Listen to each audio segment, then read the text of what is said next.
Many organizations spend massive budgets on Zscaler Private Access to replace legacy VPNs.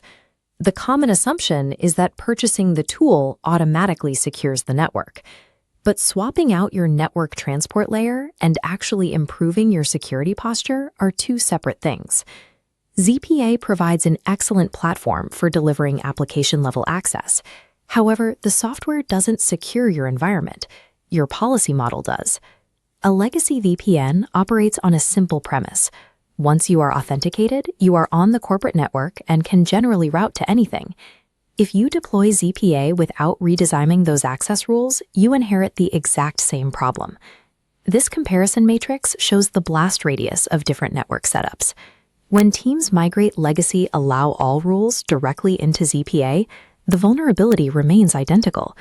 An attacker who compromises one endpoint can still move laterally to find your production databases. Creating a single policy that routes all employees to all applications completely negates the value of the platform. You are paying for a scalpel and using it like a sledgehammer.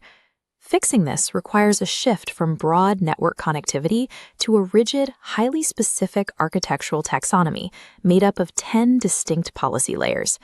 You have to trade upfront design friction and operational complexity for long-term scalability.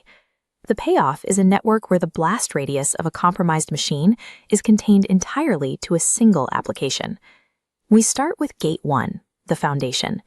These are the mandatory baseline rules required to stop lateral movement across your network. First is the default deny policy.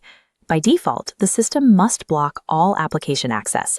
Nobody gets in until an explicit rule authorizes their specific request. Second is identity-based access. You no longer grant access just because someone is on the corporate network. You route them to specific applications based strictly on the groups and roles defined in your identity provider. This flow tree maps a clean identity routing model. Finance gets explicit access to SAP Finance, but is blocked from development or HR databases. The trade-off is dependency on Active Directory hygiene. If identity data is outdated, strict routing immediately breaks legitimate access.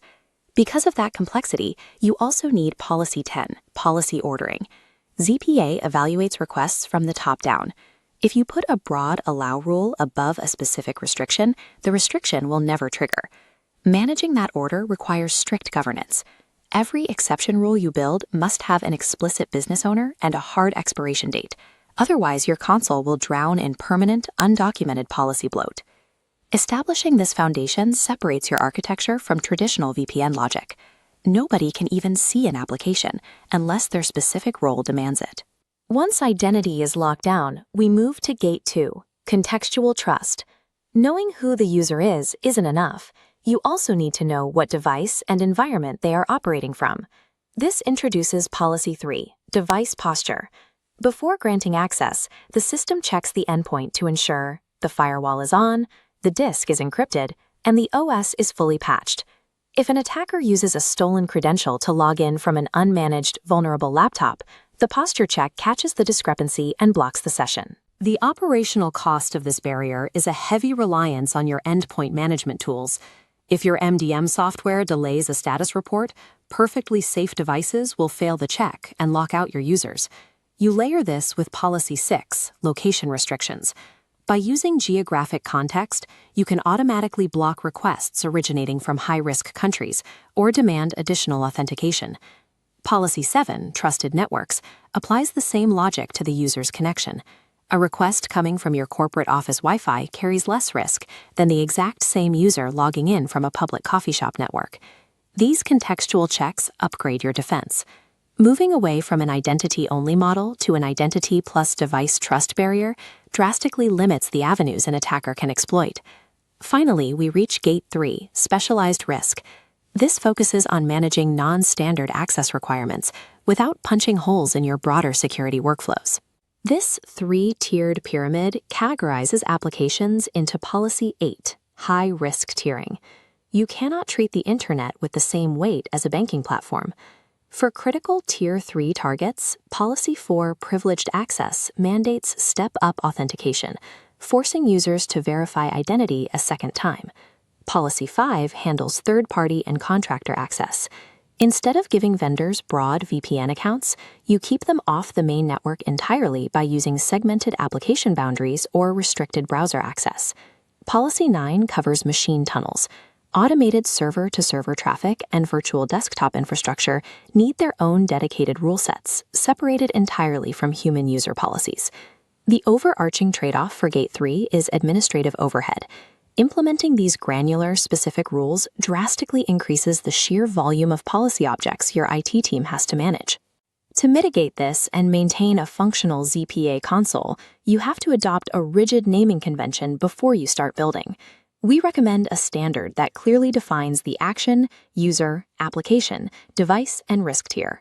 When a connection fails at 2 a.m., your engineers need to read the policy name and know exactly what it's supposed to do.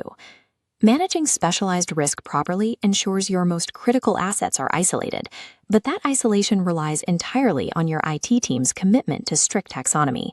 True Zero Trust is an architectural taxonomy you build over time, not a software feature you activate overnight. Implementing all 10 policies at once will paralyze your business operations.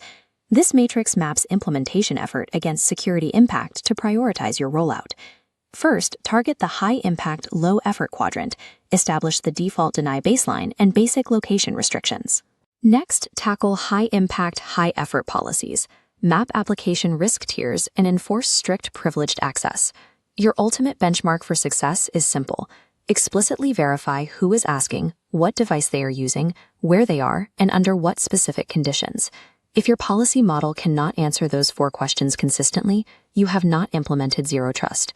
ZPA is only as secure as the architecture behind it. Verify every request, or accept that you merely purchased a modern, expensive VPN. If you like this video, please like and subscribe.